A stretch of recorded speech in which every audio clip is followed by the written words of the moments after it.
Cent Mary സ്കൂളിലെ principal Nelson father, വേദിയിലിരിക്കുന്ന ബഹുമാന്യരെ, ഞാൻ ഏറ്റവും കൂടുതൽ സ്നേഹിക്കുന്ന നല്ലവരായ അധ്യാപകരെ, അനധ്യാപകരെ, രക്ഷകർത്താക്കളെ, ഞാൻ ഏറ്റവും കൂടുതൽ പേടിക്കുകയും സ്നേഹിക്കുകയും ആരാധിക്കുകയും ചെയ്യുന്ന നല്ലവരായ മിടുക്കന്മാരെ, സുന്ദരികളെ, സുന്ദരന്മാരെ, എല്ലാവർക്കും നമസ്കാരം.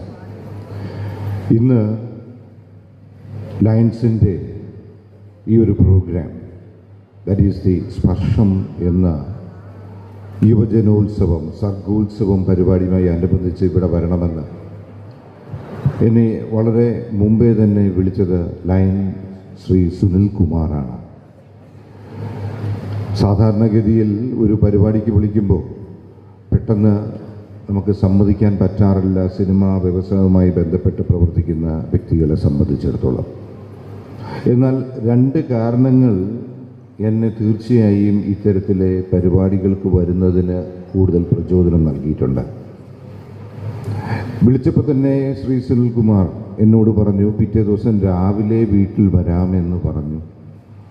9-ാം തീയതി വരെ നാട്ടിൽ കാണുമല്ലോ എന്നും എന്നോട് ചോദിച്ചു. അതൊക്കെ എനിക്ക് ഭയങ്കര അതിശയം തോന്നി. എങ്ങനെയാണ് ഞാൻ 9-ാം തീയതി വരെ കാണുമെന്ന് ഇങ്ങോട്ട് പറഞ്ഞത് എന്നൊക്കെ. ഇപ്പോഴാണ് അറിഞ്ഞത് മിനിസ്റ്റർ പറഞ്ഞു ഇവിടെ കാണുമെന്നുള്ളത്.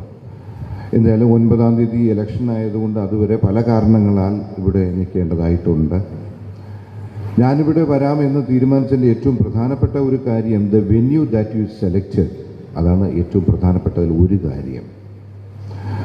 Cent Mary's Higher Secondary School എന്ന് പറയുന്നത് എന്നെ സംബന്ധിച്ചിടത്തോളം ഒരിക്കലും മാറി നിൽക്കാൻ പറ്റാത്ത ഒരു വെന്യൂ ആണ് ഇത്.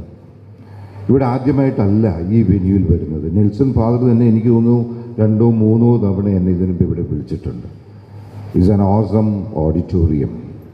ഇവിടെ കാണുന്ന ഈ പ്രദേശം മുഴുവൻ, ഈ കാണുന്ന എല്ലാ ഏരിയയും നിറഞ്ഞുകൊണ്ട് കുട്ടികൾ ഇരിക്കുന്ന ഓഡിറ്റോറിയത്തിൽ പലപ്പോഴും ഞാൻ വരാനുള്ള അവസരം ലഭിച്ചിട്ടുണ്ട്.